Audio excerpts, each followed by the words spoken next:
Come on, the Rangers! Joint top of the league, 1 goal in it. I mean, when Michael Beale gets sacked, we were 8 points behind. Look, we've got to put our hands up and admit it and say we kind of wrote the season off at one point. You'll struggle to find a Rangers fan who never wrote the season off, because let's be honest, when you're that far apart at such an early stage of the season, you're always going to struggle to come back, and we said it at the time, it's going to take like a collapse for Celtic for us to be able to get back in it. Luckily enough this year it's happened, but the thing is, in previous seasons that may have happened from time to time. They go through the periods, the lulls, and we were never equipped enough to be able to, take advantage of it. We never had the mentality to take advantage of it. We always clinical. Exactly. We fell at the final hurdle like that 100%. Game. Right? So obviously they dropped points at the weekend, and we were going in against Livingston, and obviously that was our time to really show that we've got to a stage now, mentality wise, quality wise, where we can capitalise. But I would arguably say that game the night was bigger than the one at the weekend. Against obviously Aberdeen are playing pretty poorly, but they get a really experienced manager in. They've been our bogey team all season. They've took the most points. They took 5 points off us before this too game many happened. points. That's all I will points. say. But no, the night, so get it right round them. The night kind of felt. I seen a lot of posts on Twitter, and I kind of agree with them that it felt like with the atmosphere and the way the game was, it felt like kind of the Leipzig game, almost like. And then obviously I'm feeling it at the end. Definitely the Leipzig buzz about it. But what I will say is, there's never been a period for a long time where I've went into these games as a fan and thought to myself, you know what, they've dropped points, brilliant. I think we're going to get the 3 points. You can kind of put almost not the focus, but you can bring attention back to, as a fan, what they're doing, because that's the way it was before. Well, see, the thing is, right, it's fair enough to say that Celtic have slipped up, right? But this is what happens throughout the course of a season. Like Clement says when they come in the door, it's a marathon, not a sprint, right?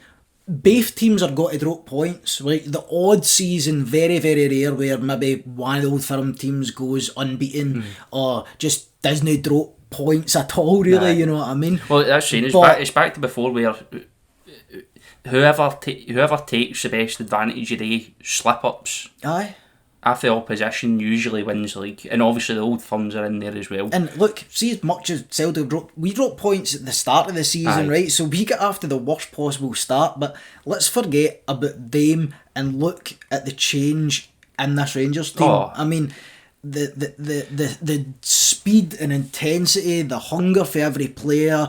I said it at the weekend as well, in the weekend's video, the last video that I made, it was like the movement off the ball was just on another level. And I've said this for Rangers, I've said this about Rangers for so long. The movement off the ball, especially when you're playing a lot of the time against these teams that sit deep, it almost forces you to go and be static. But we see that doesn't work. No. And you know who's I think a big player within that, and I know he ended up getting subbed on, but I think Silva's massive for that, because he's a player that plays high up the park. That we never had this before, where there's a player that plays high up the park, he's willing to chase the ball down, he's willing to throw his cell about, but the main thing is he's willing to keep the pace ticking. You can see he's trying intelligent to, regardless if he makes a mistake, you can see what he's trying to do. He's not panicking. It's just complete composure. He's just trying to keep the ball ticking, drop back, link up play, keep the ball ticking. He's going out, help him out the left hand side, right hand side. I loved watching Silva, and the thing is, I feel like Dessers, other than for a rotation, is going to start to struggle to get into the team over Silva. But again, going over that similar theme, I think a massive change, and I'll admit it, I gave him stick before, but Todd Cantwell looked like a completely different player. He's adding these numbers. Like before, I was kind of worried because there was a few occasions where he'd lost the ball, he wouldn't track back, he wouldn't try to win it back. There didn't seem much aggression, he wasn't getting himself too involved. But the night, not only getting his goal, I mean, he's had a couple of goals recently, but not only getting his goal, but he was throwing himself out at that park. The big difference for me the night was like there was points at that game. I mean, we dominated the first half. It was clean, it was composed, it was efficient. We could have probably finished it, within the first 30 minutes, to be honest. We had plenty of chances. It was just sheer domination, and then we get a lump up the park, and Big Miovski, it's the same play to him. He holds off Goldson well. It's the same goal he scored against us before. It's literally he's so good at that rapid burst of pace, like right between two defenders, and having. He's got one thing in his mind. It's like, where's the ball? Where's the goal? Aye. There we go. You know what I mean? He's just looking to score goals. Like he's not looking to link up or do the other stuff. He's just there to score goals. And it was a hard one. It reminded me a bit of the goal we conceded in the Old Firm as well, where Goldson was caught a bit off guard. But to be fair, I mean, it's like basics. It's like 101 for your centre back to deal with just that lump up the park. But I didn't see it coming, and it was a fraction of a second that caught Goldson off guard. Miovski's gone that way. Goldson's in two minds. Is he going to start pushing up, or I think just he catches him off guard?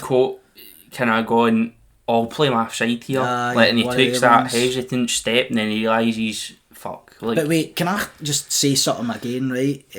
We spoke about it a couple of weeks ago. I think it was maybe just after the Old Firm, round about that area. Matondo, we were talking about whether Matondo is a league winning winger. Now, you said at the time you weren't sure. I said I think he is. I'm going to assume that you've changed your mind now, because I think Matondo has been excellent the last couple of games. He's really, really stepped up to a different level, even better, I think, than before he went out injured. It's hard to make your mind up in any players. The reason I say I wasn't sure, it's so hard, especially under Clement, where it's almost like we're looking at the squad now going, right, what the players, where's the next, where's the quality got to come from next? Like, who's going to take that step up? Because I think that's what Clement's trying to do. Obviously, he's trying to take every player to a completely different level. And we've seen players like Cantwell tick up that kind of level. We've seen Tavernier kind of redeem. Obviously, John Lundstrom's just fucking outstanding. To be honest, he's back to his best. Ridvan's added elements to his game that makes him like a key player. The thing is as well, which is refreshing to watch. It's like you can see what they're trying to do. They're not just doing. I mean, how boring was it watching Rangers in the past where they were just doing the one thing, like Plan A, and that was it. It was just the one thing over and over again. And if it wasn't working, and you were 80 minutes in, and it was 0-0, they were going to keep trying to do the same thing. But now you're seeing passages of play that I've not seen in a long time. See the amount of wee through balls down the line, down the channel, like risky passes, but passes that when they come off, they're just killer. Another thing as well, I think he's done well is obviously bringing Silva in, because I think the new we've got with Dessers, even Danilo, these are all like out and out strikers, and I think bringing Silva in especially was almost him saying, right, well, I want the depth, but I also want a completely different weight, a different option, a completely different option, a completely different style of play at the top of the park. Because I mean, Dessers is Dessers. Like, we're still not all sold on him, but there's games that you could look at and go, that suits Dessers. You know what I mean? But see, when it comes to games like against Aberdeen, where they kind of started to kind of push back a wee bit in a lot of games where we're in the league, where they're starting to push back, where they're starting to drop back into that low block. Like Silva provides that drop in, link up play, try to unlock defences type, whereas obviously Dessers in European football is, for me, is a completely different Dessers domestically, because again, teams are coming out against him. He's allowed that space, he's allowed that 1-2 yard, a couple of yards on a player. Another thing as well, like just sticking on Silva, I was a bit worried that when Silva come in, he'd maybe come in with a bit of arrogance. You know what I mean? Because he's like Wolves bought him for 35 million or something. He comes in look like he's got something to prove. But that surprised me, because I thought he was going to come in, I'm king, dang, I don't need to work at, like, I was just here to score, but this has got to be. But I'm telling you, the big man, you seen it tonight, he loses the ball, he works his socks off to get it back, runs it down the channel, obviously fakes the shot, cuts in, goes wide of the post, but the big man's got some work ethic, and I was worried about that when he first came in the door, but no, he'll definitely, I'm sold on him, he looks like a player, to be honest. It's the same way, like, even in terms of adding that kind of different dimension, like in terms of squad depth, like that's another reason why I think Sterling's kind of floated to the top more recently, because again we were playing like Jack, Lundstrom, obviously we went for that, Davies, the midfield was seen as like slow, the kind of not really aggressive, it was slow, it was kind of breaking up play a lot at the time, whereas I think when Sterling came in and get pushed up to that centre mid, there was a new dimension of pace about it. There was a dimension of pace, energy. I mean, let's be honest. I think there's a new dimension in terms of Lawrence getting back in the team as well. I think Lawrence, Lundstrom... He loves a shot outside the box. I said in my last video as well, mate, that was one of the points I made, obviously. You'll know if he's watched it, but I was saying there is clearly, because Livingston were playing that just 10 men in their own box, and it was like you could see that there was plenty of opportunities opening up for players to have shots for the edge of the box, and what I said was like maybe 7 or 8 out of 10 of them weren't the sort of shots that Clement would want, you know, they're going out for a shy or they're going in row Z, but to see that we're doing that more, and you know that Clement is encouraging this, because when we never used to shoot far out, there was always opportunities, and they were trying to play through the... But we're not doing it all the time.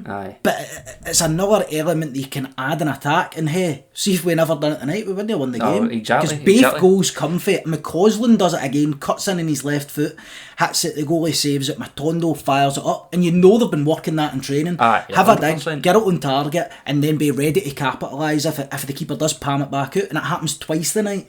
One thing I think we both disagreed on during the game was the red card situation. For me, I wouldn't say it's a red card. If we are talking about endangering an opponent, I think you've got to have studs up, high boot, middle of the shin. That'd be endangering an opponent. But I think when Sterling's leg snaps back down onto the pitch, it's unfortunate because his back leg got away from him, and it was a clip in the toe, which is for me wasn't endangering. But obviously Don Robertson went to the VAR, which means VAR said to him there was a case for him to overturn it. You know what I mean? You don't, most times with VAR, 99.9% of times, the only when they go to the monitor, it's going to go overturned. That was the most surprising thing of the whole ordeal. The fact that he stuck with his decision. Obviously, you said we disagree, right? So, from my point of view, like personally, I don't think it's a red card, right? But I'm more talking about just it's the way. The kind of laws you thinking from a perspective of what you've seen before. No, even that, and I'm not even thinking from a perspective of the laws of the game. I'm just thinking the way the ref sees it.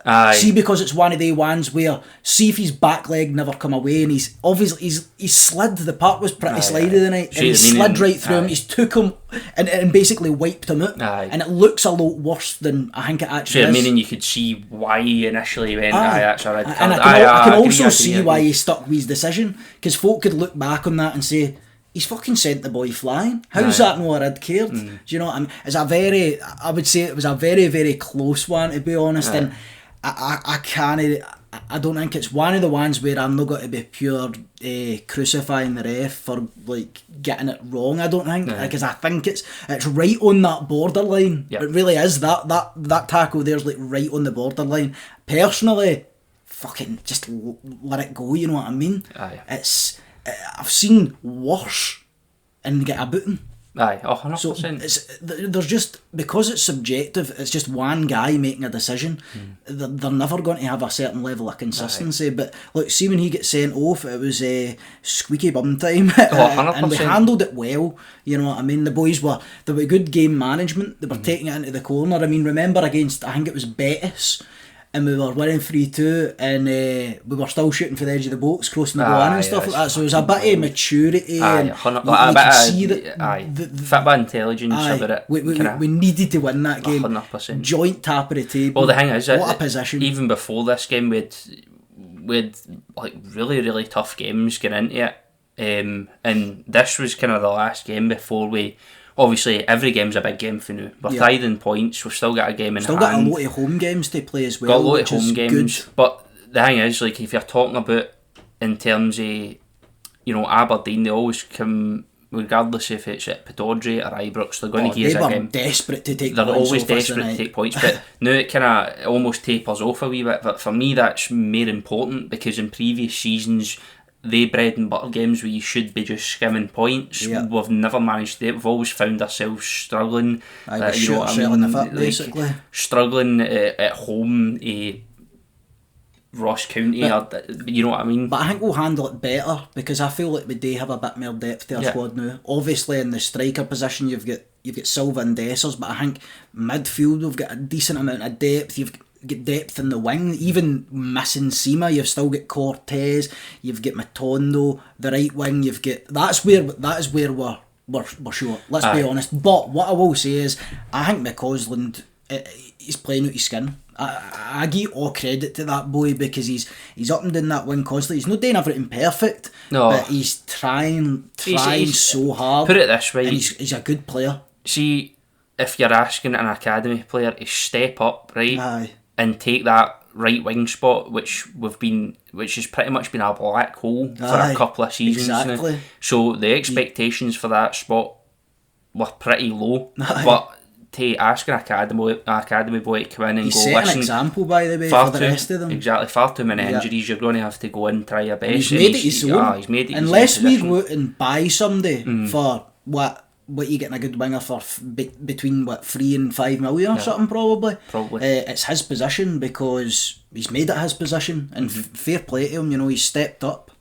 So this is going to be a wild couple of months, man. Absolutely cannot fucking wait for wild. It. And we've still got European football to come back as well. I mean, we've still got to looking at the treble. Football's crazy. I mean, what a turn this has been. This is brilliant. Love it. So let us know what you thought of the game. Let us know what you thought of the whole red card situation as well. Remember, the BlueSea channel memberships are a great way for you to help us invest a wee bit more back in the channel, make the content better for you guys. The link to that's down in the description next to our socials. We'll see you next time.